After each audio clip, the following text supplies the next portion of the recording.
نجمي الفارو من إندونيسيا ليشنف آذاننا بتلاوة آيات بينات مما تيسر. أعوذ بالله من الشيطان الرجيم.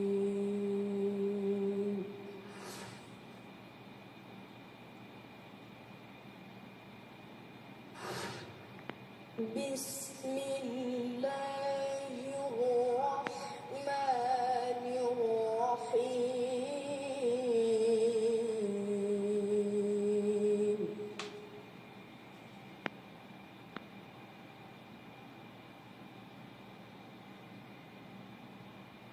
الحمد لله الذي خلق السماوات والأرض وجعل الظلمات والنور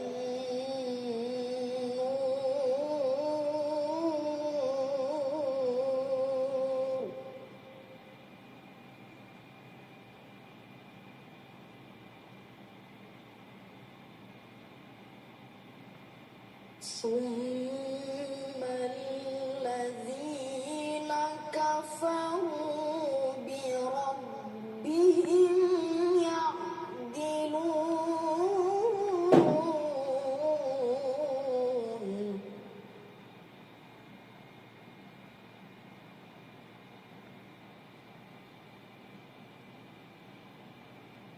هو الذي خلقكم من طين ثم قضى أجلا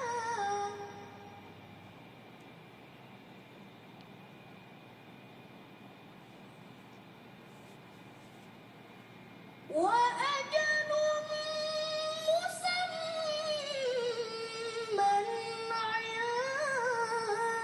عنده ثم أنتم تمترون.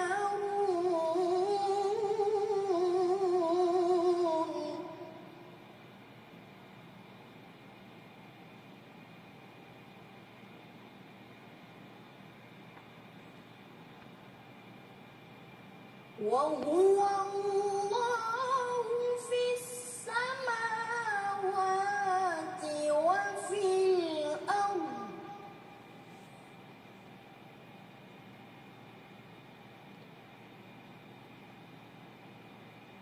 يعلم سركم وجهركم ويعلم ما تكسبون.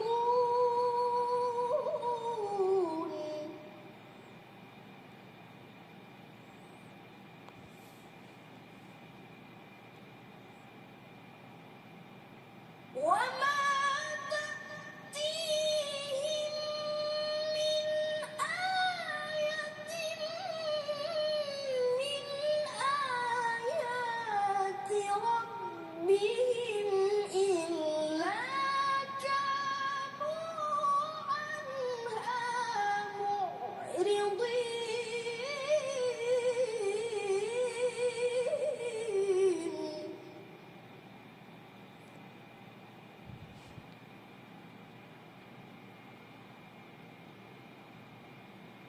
فقد كذبوا بالحق لما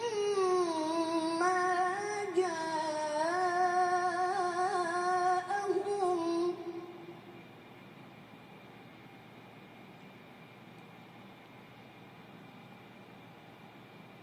فسوف يأتيهم أنباء ما كانوا به يستهزئون.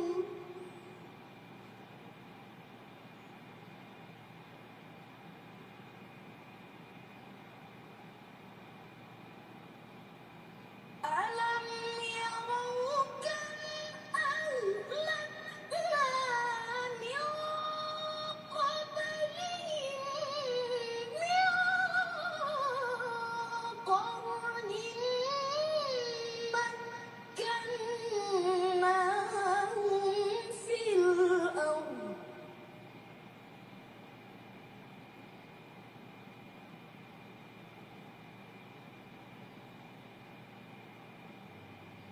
مكناهم في الأرض ما لم نمكن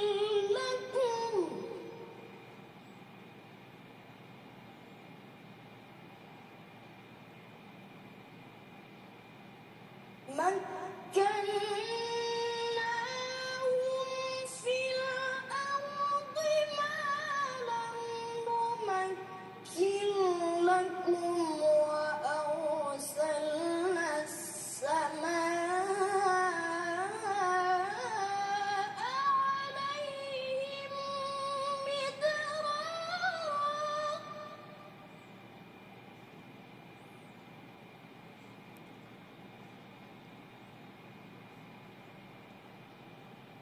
وجعلنا الأنهار تجري من تحتهم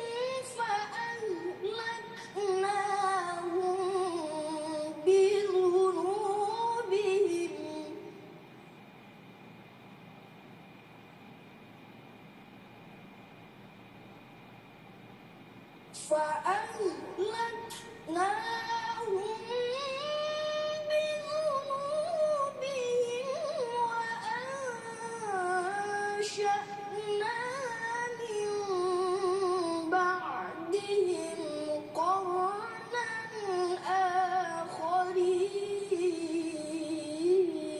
آخرين صدق الله العظيم.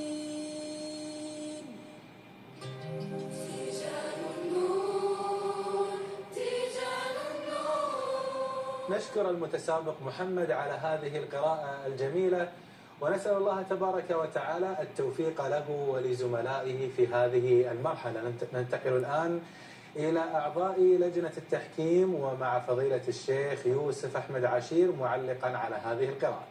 بسم الله الرحمن الرحيم، الحمد لله والصلاة والسلام على رسول الله وآله وصحبه ومن والاه، وبعد.